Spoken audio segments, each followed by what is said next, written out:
López Arellano, secretaria de Salud de la Ciudad de México, egresada, por cierto, con mucho orgullo lo digo, de nuestro programa de doctorado de la Escuela de Salud Pública de México, de nuestro instituto, quien nos hablará sobre su visión, que nos llevará a definir las competencias necesarias en salud pública, pero ahora desde la perspectiva de una entidad federativa, pues digamos la más grande, la más importante de todas, la Ciudad de México. Adelante, doctora Oliva López Arellano. Gracias. Buenas tardes a todos y a todas. Es un gusto estar acá. Agradezco a la Academia Nacional de Medicina de México, al doctor José Jalave, su presidente, a la doctora Mayela, secretaria general, y también al doctor Juan Rivera por la organización de esta sesión y por la invitación. Es un gusto para mí, además, compartir con destacados colegas, con amigos, Hugo, Alejandro, Eduardo, que hemos sido compañeros de múltiples tareas, de diversas batallas, y que estamos ahora en posiciones donde podemos justamente empujar la perspectiva que nos ha movido desde hace muchos años, una perspectiva de garantía del derecho a la salud. Me voy a permitir presentar algunas diapositivas, compartir pantalla, y espero que se vea bien. Sí, me dicen por favor si se aprecia. Sí. ¿Sí la pueden ver? Sí. Quisiera empezar con una perspectiva de los desafíos estructurales. Nosotros estamos trabajando en el campo de la salud pública, en el campo de la salud colectiva, de la medicina social, de las políticas públicas en salud, y en particular en el campo del talento humano en salud, con un conjunto de desafíos estructurales. Esto es muy importante señalarlo porque no partimos de cero y sí tenemos un conjunto de tareas sobre situaciones que son estructurales, que se han gestado a lo largo de muchos años, en particular de los años donde ha habido un aceleramiento en la precarización del trabajo de los trabajadores de la salud, una inversión insuficiente en talento humano, una formación desactualizada, y en los últimos 40 años con una orientación tecnocrática donde algunos espacios han resistido frente a esta masiva orientación tecnocrática, pero que ha contribuido a que se pierda, digamos, la esencia del trabajo en salud y en salud colectiva. También tenemos una desvalorización del trabajo en los servicios públicos, el envejecimiento de la plantilla laboral porque va aparejado a la dificultad para las jubilaciones en buenas condiciones, y entonces las personas permanecen en las instituciones, en general en las instituciones públicas, pero en las instituciones de salud de manera muy particular. No tenemos posibilidades de incorporar a una generación de recambio, justo por esto, y es un campo que hay que decirlo, es un campo de disputa entre privilegios y derechos. Nosotros estamos comprometidos con una sociedad igualitaria, una sociedad incluyente, donde los derechos humanos y el derecho a la salud tengan un papel fundamental, pero hay posturas que han empujado una perspectiva de sociedades meritocráticas. Y por lo tanto, esta lucha permanente en el terreno ideológico, en el terreno cultural, es muy importante. Y la primacía de los modelos biomédicos de formación y acción. Entonces, tenemos estos desafíos estructurales sobre los que tenemos que estar trabajando siempre para, en la medida de lo posible, irlos remontando. En la Ciudad de México, afortunadamente, y en el país, a partir del 2018, hay una propuesta de organización no solo de la salud, sino de la forma de relación entre los ciudadanos, el Estado, las comunidades y el mercado. Y en esta propuesta se ha privilegiado, se ha vuelto a recuperar el papel de lo público, se ha vuelto a recuperar el sentido del trabajo por y con las personas, y en esa perspectiva, desde el nivel nacional es que se proponen estos cambios que ya nos exponía el subsecretario, el doctor Hugo López-Gatell, que también exponía el doctor Alejandro Schwartz en el campo de la regulación sanitaria, y en la ciudad lo que estamos proponiendo es bajo el eje de una ciudad innovadora y de derechos, el derecho a la salud como un derecho fundamental, individual y colectivo. Estamos proponiendo un modelo de atención primaria a la salud integral en la ciudad, el modelo Salud en tu Vida, es decir, un modelo que privilegia la atención primaria integral, que va desde la promoción de la salud, la prevención, la atención oportuna, hasta el acompañamiento a la muerte digna. Tenemos una constitución de la Ciudad de México de avanzada, donde se considera la vida digna y la muerte digna, y toda la tarea de este modelo en salud no es un modelo solo en términos hospitalarios, de atención ambulatoria, si es un pensar en salud de otra manera, tratar de producir salud de otra forma, conlleva pues una forma de entender y atender la salud individual y colectiva para que entre todos, además este es otro de los postulados, entre todos, la salud no es tarea de técnicos solamente, no es tarea de médicos y médicas, es tarea de todos construir vidas saludables, incidir en los principales problemas de enfermedad y además coadyuvar a la modificación de los determinantes sociales de la salud. Y en este campo, el talento humano en salud, si preferimos distanciarnos de esta idea de hablar de recursos humanos como un elemento más de la producción, sino más bien como un campo de creatividad, de sociabilidad y también de intervención técnica, desde luego. Talento humano en salud ha sido una preocupación de muchos desde hace mucho tiempo. Entonces, la formación del talento humano en salud, la capacitación de este personal, la actualización ha sido una preocupación de organismos internacionales, ha sido una preocupación de organismos e instituciones nacionales y locales. Destaco la OMS, la OPS, también distintos grupos que han estado trabajando sobre la perspectiva de cómo podemos entender, formar, actualizar y articular el talento humano en salud, que es un campo, es un talento especializado y es un talento sumamente diverso. Entonces lo entendemos como un campo estratégico para producir salud y enfrentar la enfermedad. Los desafíos coyunturales que tenemos, a los desafíos estructurales se suman un conjunto de desafíos coyunturales que la pandemia los expresó de manera contundente, descarnada. Los trabajadores de la salud son esenciales para la respuesta a la atención médica y a la atención sanitaria. Sí, es muy importante esto.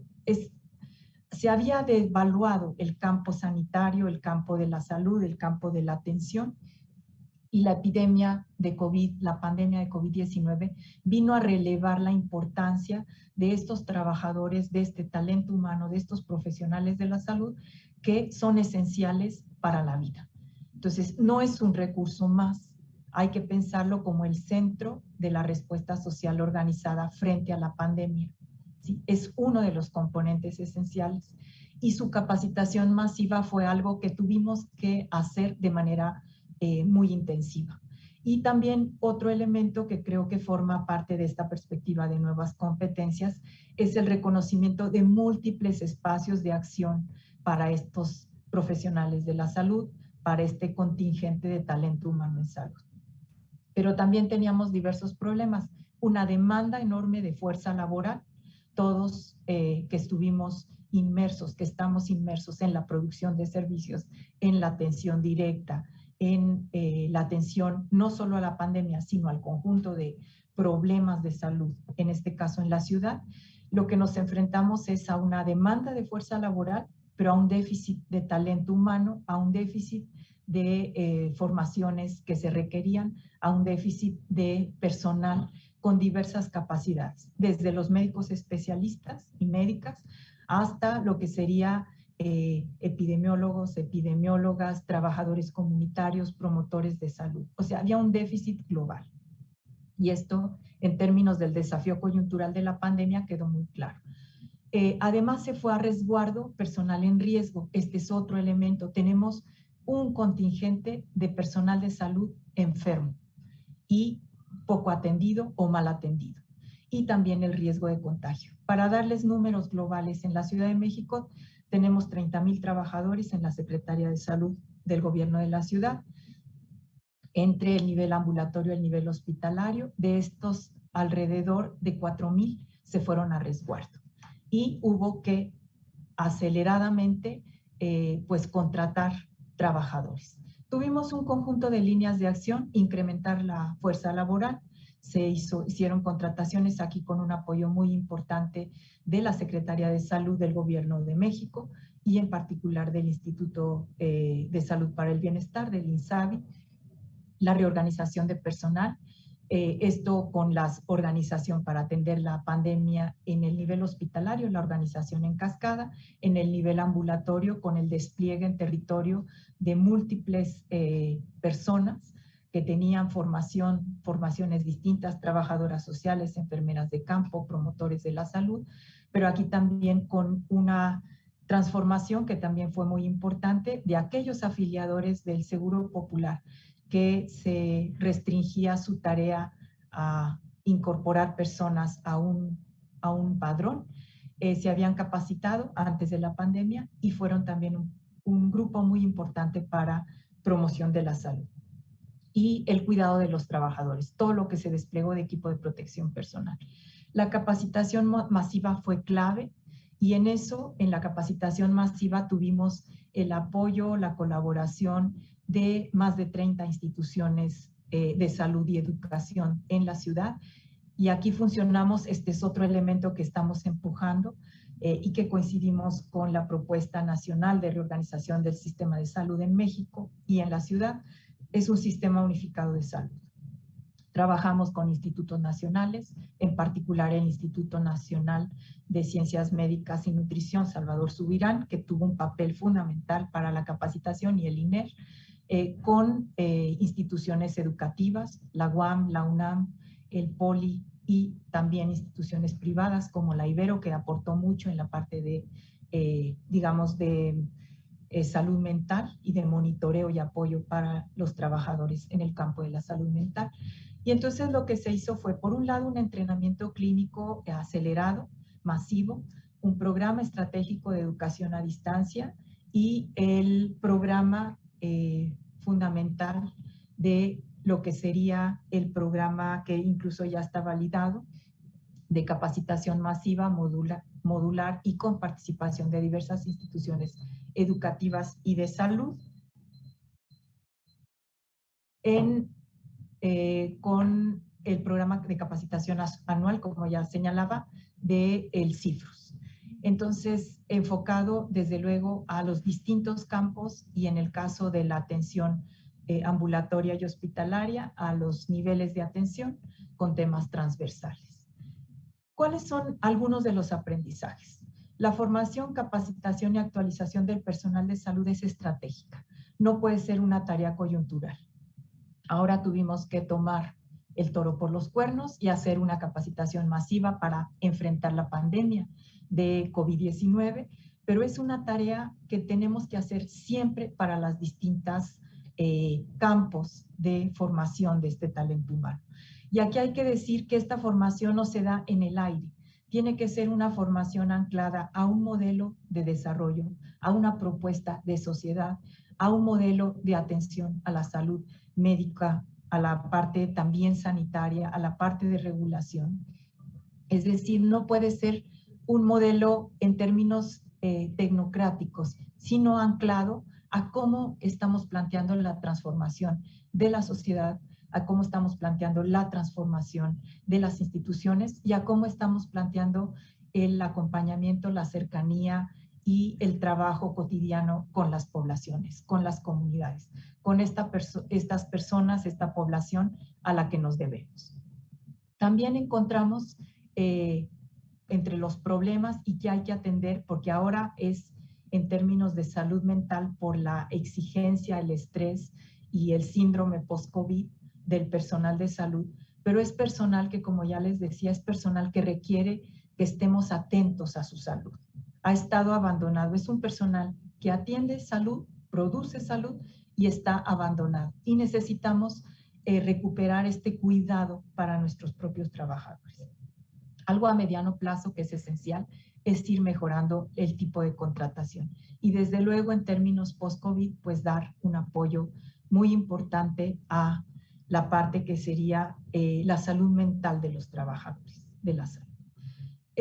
Aquí coloco ante ustedes los espacios de atención a la pandemia, cómo desplegamos en la Ciudad de México la atención a la pandemia. No fue una tarea de la Secretaría de Salud, fue una tarea de gobierno, fue una tarea donde nos sumamos todas las instituciones del sector, las instituciones educativas y entes de gobierno que fueron claves en la atención a la pandemia y que eso también perfila nuevas competencias para el trabajo en salud pública, como sería todo lo que tiene que ver con salud digital, todo lo que tiene que ver con participación ciudadana y trabajo territorial y comunitario, que ha sido, como ya se señalaba, durante muchos años abandonado.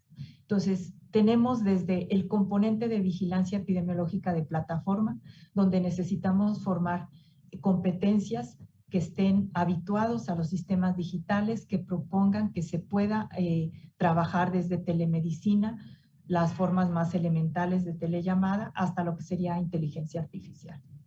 Necesitamos fortalecer el trabajo territorial. La vigilancia epidemiológica de plataforma sin un anclaje territorial en las jurisdicciones, en los centros de salud, con trabajo en territorio de los compañeros de participación ciudadana, en el caso de la Ciudad de México, y de las brigadas de salud en tu casa, de la Secretaría de Salud, específicamente de los servicios de salud pública, quedaría, digamos, en el aire. Esta articulación es fundamental y entonces sí tienen que ser hábiles para reconocer los componentes y poder trabajar en plataformas, entender todo el despliegue de salud digital, pero se tiene que tener un entrenamiento también en participación, en enfoque dialógico, en respeto a las personas, en no discriminación. Entonces, todos estos elementos tienen que estar planteados en una formación de salud pública.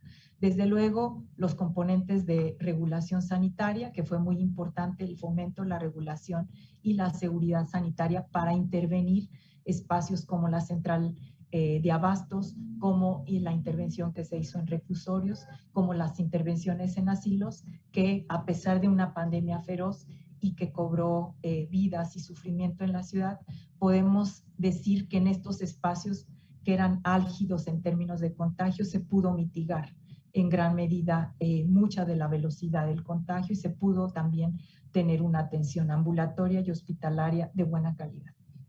Entonces, ahí también los compañeros en salud pública tienen que ser formados en los aspectos de regulación sanitaria, de fomento sanitario, de comprensión global de los procesos y desde luego en la parte de diálogo con las personas de cara a cara. Y no descarto, por supuesto, la formación, porque esa es la formación más clásica, hospitalaria, técnica. Y entonces, ¿qué tenemos y qué estamos haciendo? Formación y capacitación muy alineada a una perspectiva ética. Tenemos que recuperar la perspectiva de ética de servicio, de ética pública. El derecho a la salud como el eje conductor de todas nuestras acciones, con una visión integral. Aquí yo colocaría esta idea de pensar global. Tenemos que pensar la producción de la salud como una tarea de la sociedad. Ya se señalaba, no es tarea gubernamental únicamente, es una tarea de toda la sociedad, del Estado mexicano como el sujeto obligado a garantizar el derecho, una perspectiva integral y con componentes formativos en múltiples campos: salud digital, telemedicina, participación social, promoción de la salud, protección personal, seguridad sanitaria, además de la clásica que ya está instalada, digamos, en la formación, que son los componentes técnicos de la atención médica directa, ambulatoria y hospitalaria. Es decir, fortalecer las calidades técnicas de nuestra formación, pero poner mucho énfasis en las capacidades de diálogo, en la formación de equipos, en el encuentro multiprofesional e interdisciplinario.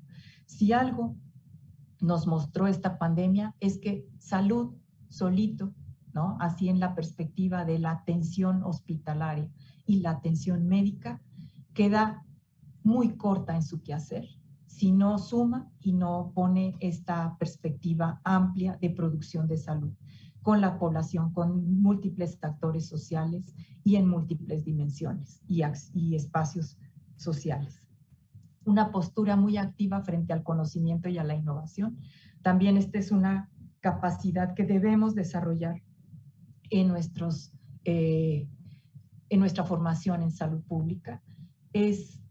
La pandemia de COVID-19 nos mostró que día a día iba generando nuevas evidencias científicas y que todos teníamos que ajustarnos. Si en enero pensábamos que era una enfermedad respiratoria, ¿sí?, y que el contagio era reducido, para abril sabíamos que era una enfermedad multisistémica que afectaba a múltiples órganos, que se podía expresar de muy diversas maneras y que además teníamos que tener un monitoreo muy temprano de ciertos indicadores corporales. Entonces, de ciertos síntomas y signos. Entonces, esto creo que la postura activa frente al conocimiento y a la innovación es fundamental.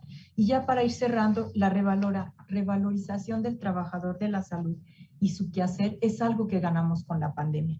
Hay que aprovecharlo. El reposicionamiento social del trabajador de la salud en general, pero del trabajador especializado de la salud pública en campo, ese que toma muestras, ese que vacuna, ese que va a los asilos, a los reclusorios, a los hogares. Es muy importante esta revalorización y reposicionamiento social y hay que capitalizarlo. ¿Por qué? Porque tenemos que desarrollar y con esto cierro, un interlocutor dialógico con enorme competencia técnica, con calidad humana, una sólida formación ética y comprometido con los derechos humanos y el derecho a la salud. Esos como grandes trazadores de la formación y en esta gran diversidad con componentes técnicos específicos, temáticos y lo que cada quien tenga más cercano a su corazón. Pero esa es la perspectiva. Tenemos que formar interlocutores dialógicos entre múltiples campos que puedan dialogar con las personas, con actores sociales, con el campo privado, con los productores privados de servicios, con las empresas, para tener agendas por la salud y la vida. Y con eso concluyo. Muchísimas gracias.